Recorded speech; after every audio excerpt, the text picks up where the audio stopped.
Good morning, world. We are back with another episode of the Danny DeBrito podcast.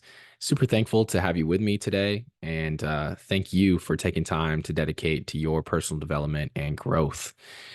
So, today we're going to talk about the idea of balancing a long term mentality with being spontaneous. So, the idea here is to really develop a long term mentality based on resilience, longevity, and delayed gratification. Now, this really stuck with me. I was thinking about how I can approach life going into my 30s and beyond. And I found that the people that are most successful have that long-term vision. They're able to take a 30,000-foot view and look at things with a broader perspective. They're not just stuck in the day to day. They're present, in their individual actions, but they also still have that overarching view of how things are going and whether or not they're on track, whether they're moving in the right direction. And I want to talk a little bit about how to balance these two things because sometimes they can seem contradictory. I when I first started the podcast, I put this video out on Instagram that said that I was having like a fuck it mentality. Like my new mentality was basically just saying fuck it. I want to travel. I want to have experiences. I want to explore the world, and I'm not trying to worry too much about what's happening in the future and whether I'm on track for retirement, et cetera, et cetera. And I want to clarify this idea a bit because you can't necessarily have a fuck it mentality 24/7. And there's some really discrete moments where you can embrace that ideal, that lifestyle. But it needs to be very careful. It needs to be very calculated. So I want to describe like how I can, how I've found balancing those two work for me, balancing spontaneity and also balancing having a long-term mentality based on resilience, longevity, and working towards your goals. And so what works for me is to look at it kind of like basically how to build a house. If you think about it that way, like you have the foundation set, you have the concrete poured, you have your excavation done, you have your utilities set in, and then you start building the structure of the home. You start building the structure of the home, and then at a certain point, once you have the home built, you can start focusing on some of the finer details. You can start focusing on what type of door you have. You can start focusing on the trim of the door. You can start focusing on how the windows look. And then you can start focusing on how you paint the home. And so when you're structuring your life in these ways, I like to think about the long-term mentality and the long-term vision as the foundation of the home, the foundation of everything. So first and foremost, you need to establish that. You can't be spontaneous 24/7 without having some sort of long-term guiding principle or guiding vision in your life. If that many times people find that through their career, they find that through their 9 to 5 or through a business that they're building, and they're able to find purpose that way, and they have some sort of compass that's guiding them forward.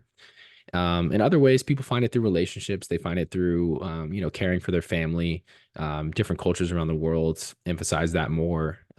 In Spain, for example, people will stay living with their family in their parents' home until their 30s, their 40s, because it's a respectful thing to do to care for your elders and to keep that connection going compared to in the US or other countries where, 18 is like the sign for you to get the fuck out and go figure yourself out. So it's a little bit different, but people can find purpose and a guiding principle in very different ways.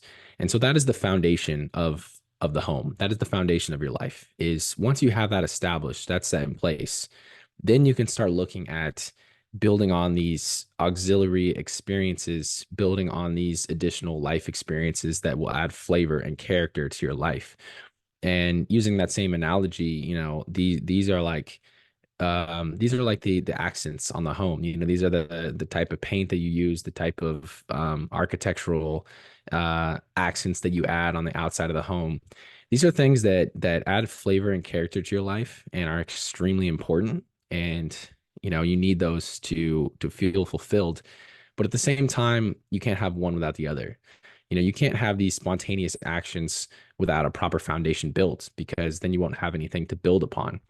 And so the main concept here is to think about first and foremost what your foundation is. What is the guiding principle that you're working towards? What is giving you that purpose and that meaning and that drive forward in life? And you can assign purpose and meaning to many different things in life. It doesn't necessarily have to be your true calling, so to speak.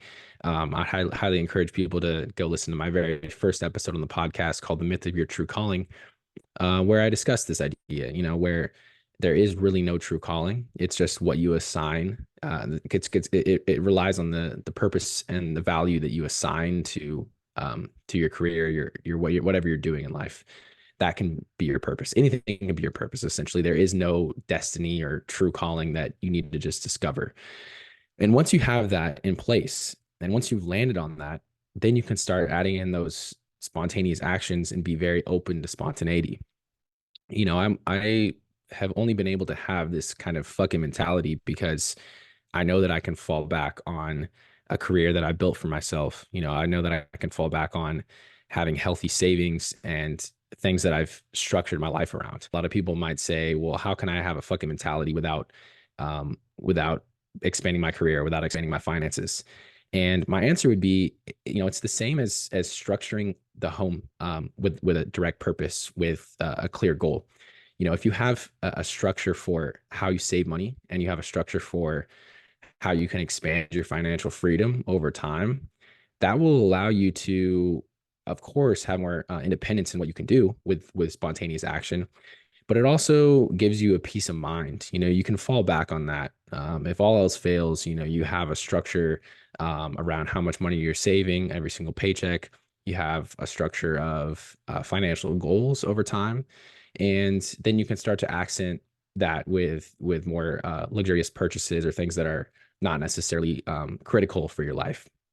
So that's the idea, guys. I hope you take some time to think about this. Be spontaneous, but also have a structure, have a foundation that you've built up that guides you forward. And if all else fails, you have that to rely on.